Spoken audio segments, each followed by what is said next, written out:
Good morning, students. Hope you are all enjoying good health. We'll begin this class with the poem A Musical Instrument by Elizabeth Barrett Browning. So before going to the poem, let's see the author.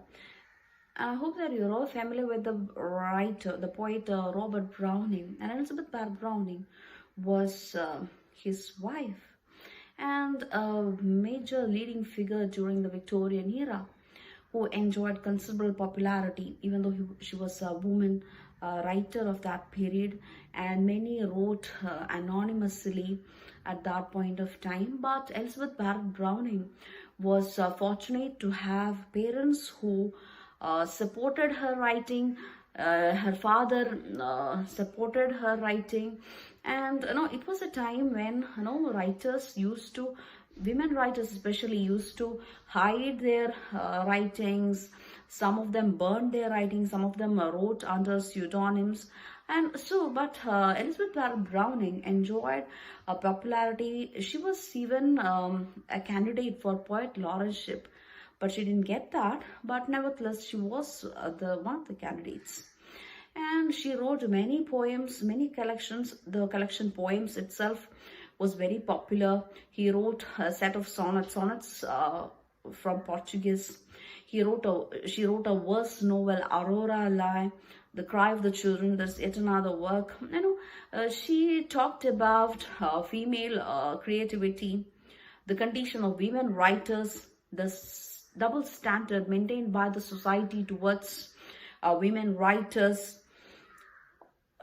She wrote about love for her husband, Robert Browning. She actually eloped with him, and her father didn't approve their marriage, but she was happy with him, and she wrote these sonnets from Portuguese.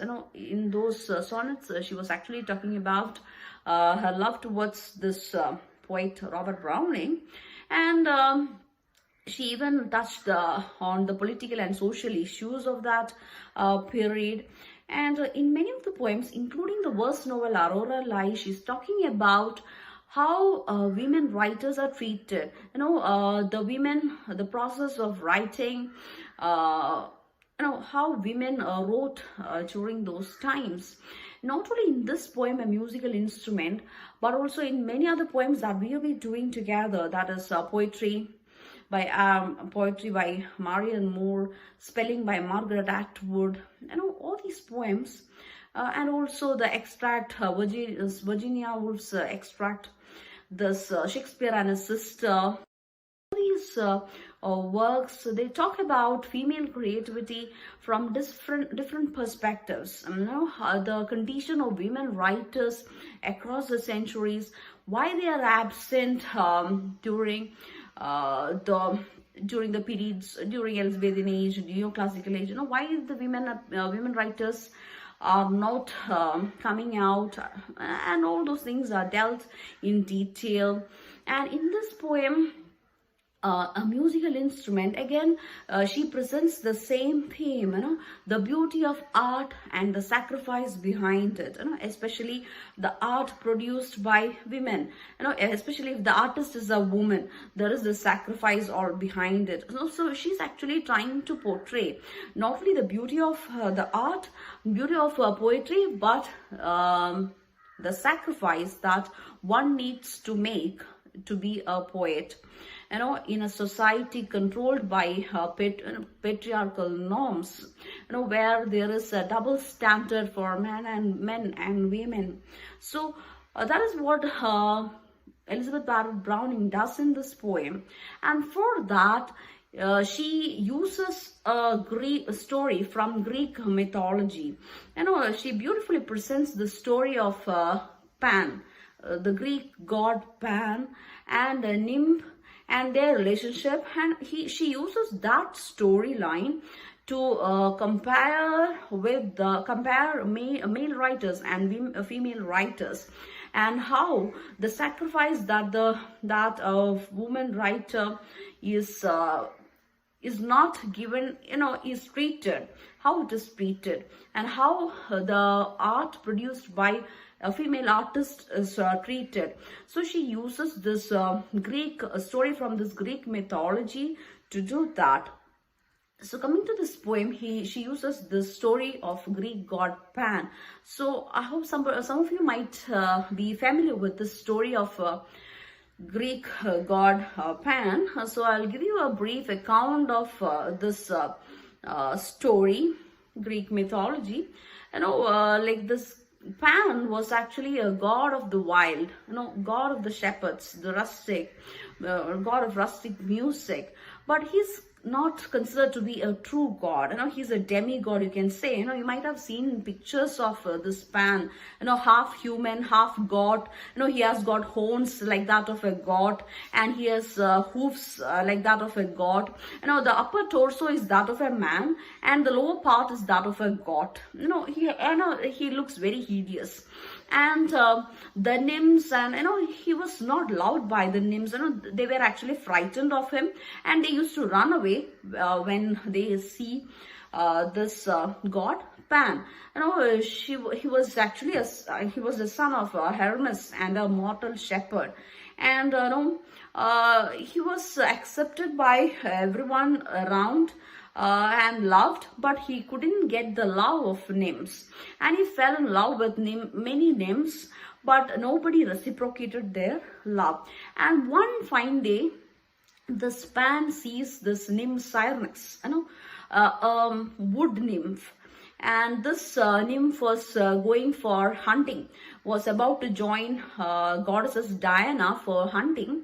And on the way, Pan notices her and follows her. But the Syrinx, seeing the features of this Pan, got frightened and started running. And this Pan went after her lustfully. And finally, this nymph went to the river, and the river she went to the river and asked help to the river god and the nymphs, river nymphs, and she was converted into a reed. You have seen reeds in rivers, right? A long reeds. You can see this in the pic. Those are reeds. So you will find that in the banks of rivers. So soon, the moment this Pan got hold of Syrinx, she was transformed into a reed, and this Pan was extremely frustrated and angry, and he disrupted the peaceful serene flow of the river, and he couldn't find out which reed was Syrinx, and he pulled out those reeds and made a pipe out of it, a kind of flute out of it, and blew through it, and created beautiful music. And when that music came out, all the people, the nymphs and others, and the music was so beautiful that the nymphs and other animals, started dancing and enjoying the music. And this particular musical instrument is called panpipe, or it's also called Syrinx in Greek mythology, because it is being created from this reed, which they believe that it is Syrinx, who was transformed into a reed. And this is the story behind a story in Greek mythology about Greek god Pan, how he created music, or he created this musical instrument, panpipe or Syrinx, and this flute kind of thing, out of this reed, and produced a beautiful music. And there is this beauty at one side. That is the beauty of that music, but at the same time, that is the sacrifice, the life of Syrinx, the wood nymph. There was this element of sacrifice as well.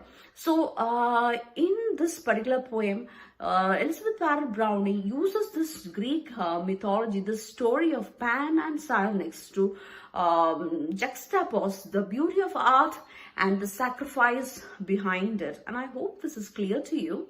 And I want everybody to turn to page number 48 of the textbook, Breaking the Silence.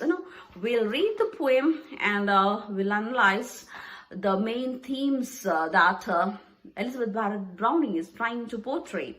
So please turn to page 48. So she begins the poem by narrating this story and what happens to the river bed, the serene flow of the river when Pan attacked this Cyrenex, and how he converted that reed into a beautiful musical instrument, and how music was created through it.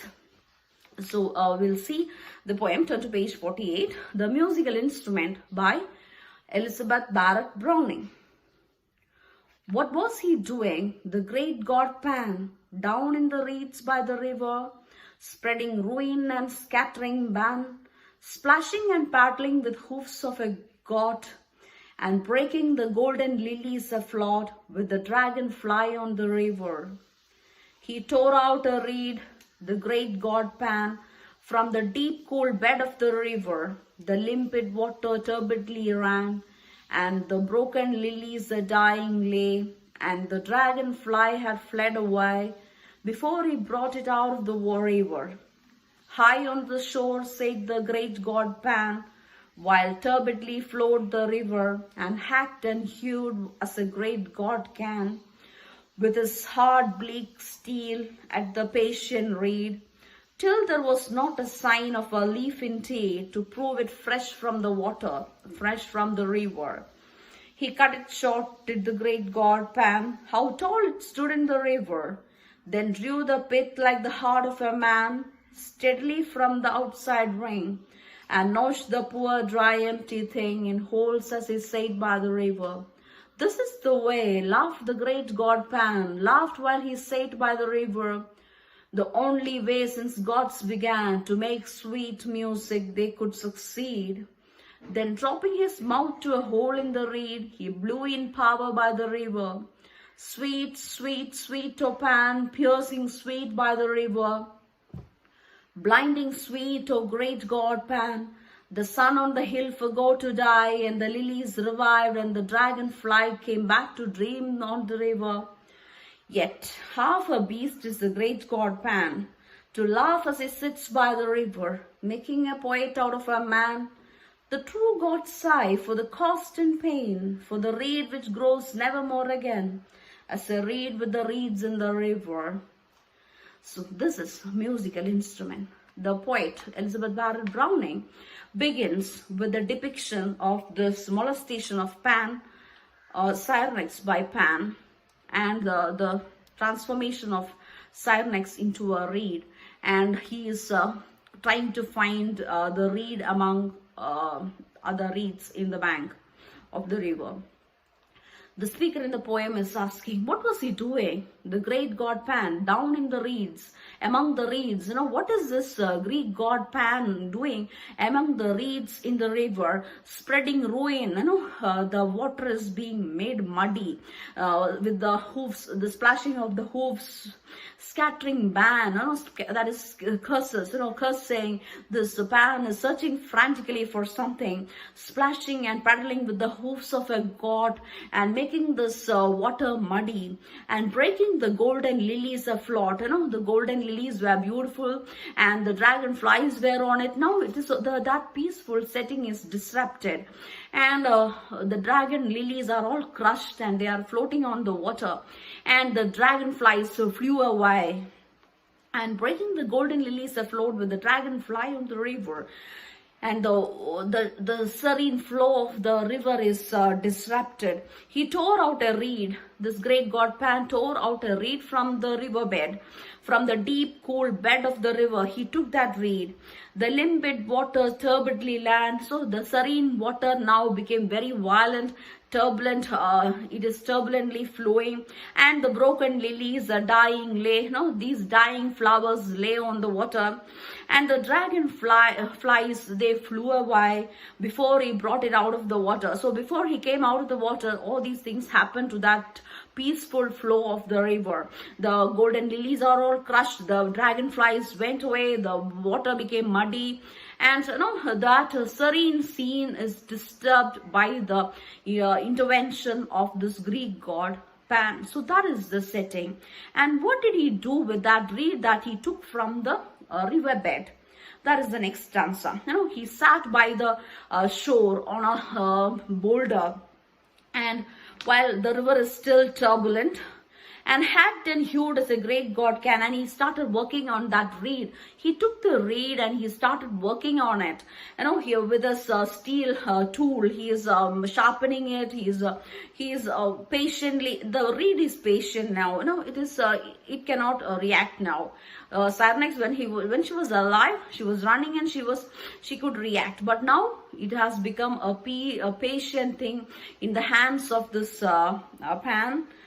God, this Greek god Pan, and he worked hard at this patient reed till there was not a sign of leaf inside. So he made all those, the greenery, the essence inside the pulp inside the reed, everything was removed. Now it has become a dry thing, devoid of greenery. And now there is nothing to prove that it is fresh from the river. So he was working on it, and he cut it short. He cut the reed into short pieces. He cut it short, did the great god Pan. How tall it stood in the river, then drew the pith like the heart of a man, steadily from the outside ring, and notched the poor dry empty thing. So this god, it was tall when it was in the riverbed, and he cut it short and drew the pith, the soft part, the bulky part from it, and like the heart of a man. It's actually an allusion to the book of Genesis, where God created Adam and blew life into the nostrils. Likewise, there is this dry thing, there is this reed which was fresh from the water, and it was now made dry, devoid of any sign of life. There is nothing green about it now. It is the empty, dry thing, and it is being, and when Pan blew to it, something, it was given life, as if it was given life. Beautiful music came out of it. He made, like God created Adam in the Eden from the soil, and how the nostrils and how all those parts are made. Steadily from the outside ring, he made a cut. This Pan made small cuts in the poor, dry, empty thing. So like the body which is devoid of life in the Garden of Eden, before God blew life into the body, into the nostrils of Adam, likewise now the reed is empty. He made cuts on that reed in the holes. As he sat by the river, he made the holes, and this is the way he laughed, saying that only way, there is a sacrifice. You need to undergo some sort of sacrifice. The only way, since music began, or since God's began, since from the creation of times, there is some sort of sacrifice for creativity. There is destruction as well as creation. So something is created, but at the same time something is destructed.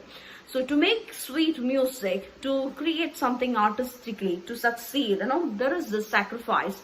There is this element of destruction that is there in the process of constructing something. He blew in power by the riverside. He blew into that instrument, and beautiful music came out of it. It was so sweet. It was blinding sweet that, the dragonflies which went, came back and sat on the water lilies. The, excuse me,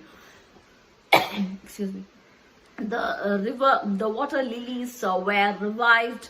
The dragonflies came back. The flow of the river became serene.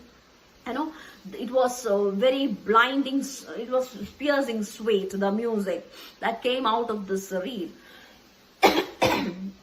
A sweet, sweet, sweet, O Pan, piercing sweet by the river, blinding sweet, O great god Pan, the sun on the hill forgo to die. So Music was so beautiful that the sun forgot to die and the water lilies were revived. The dragonfly came back to dream on the river again. No, the flow of the river became very serene. I know the setting changed once again. Because of the influence of the music. Everybody enjoyed now this music created by God Pan. But still, what is the reaction of the true gods? Yet half a beast is a great god Pan. So that is the complaint. That is the thing noticed by the true gods. Yet, though the music is very beautiful, it's blinding sweet, but nevertheless, you are not a true god. You are a demigod. You are half beast. You are half a god, half a man.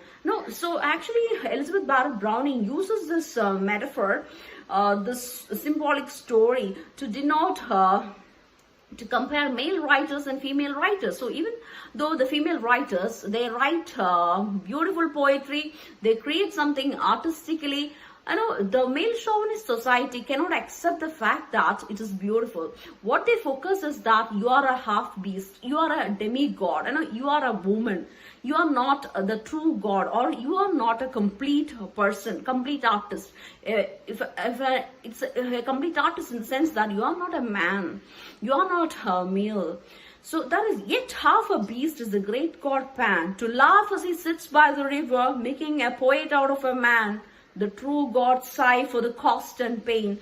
So the woman writer, she's happy with the creation, what she has created. Pan is happy with the creation of this beautiful music. But gods, on the other hand, the true God, the so-called true gods, they, on the other hand, they say, they lament the lost, the cost and pain that underwent, the sacrifice. So in many of the poems that we learn, the poems that we will be learning in the coming classes, like Spelling by Margaret Atwood and others, there is this comparison that which is made throughout, how a woman can be a mother, a wife, but not an artist. So if you choose to be an artist, if you choose to be a poet or a writer, you can't be a woman, you can't be a mother or a wife, you can't have the role of a wife or a mother. And again says, in those poems we find, a child is always compared to a poem. Either you can have a child or a poem. If you choose to be a poet and not a mother, you can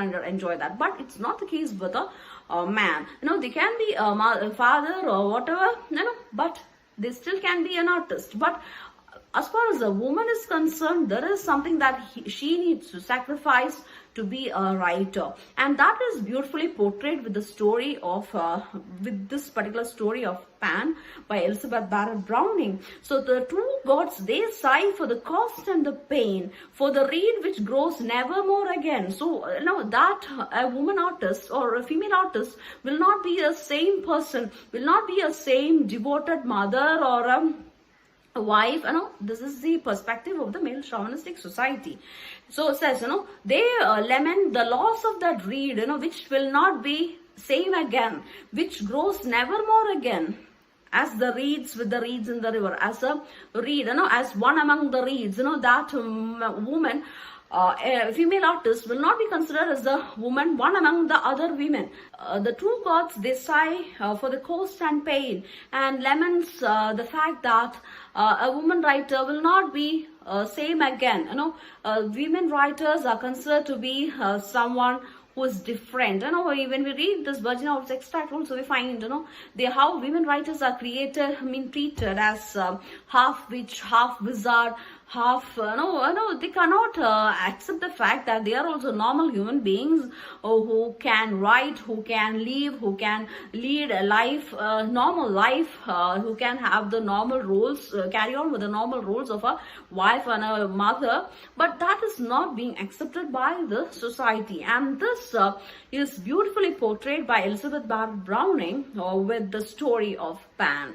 So this is the gist of the poem, and I want all of you to read through it and find out the various poetic devices used by the poet, and also how this story of Pan is used to portray the life of a female artist in a society where women writers are not given, women writers are treated as somebody who are different, not as same as a male writer. So I hope it is clear, and please go through this poems. This poem, read it once or twice, and if you have any doubts, please post it in the Google Classroom or the comment box below, and I'll get in touch, or I will post the clarifications in the Google Classroom. And have a nice day. Goodbye.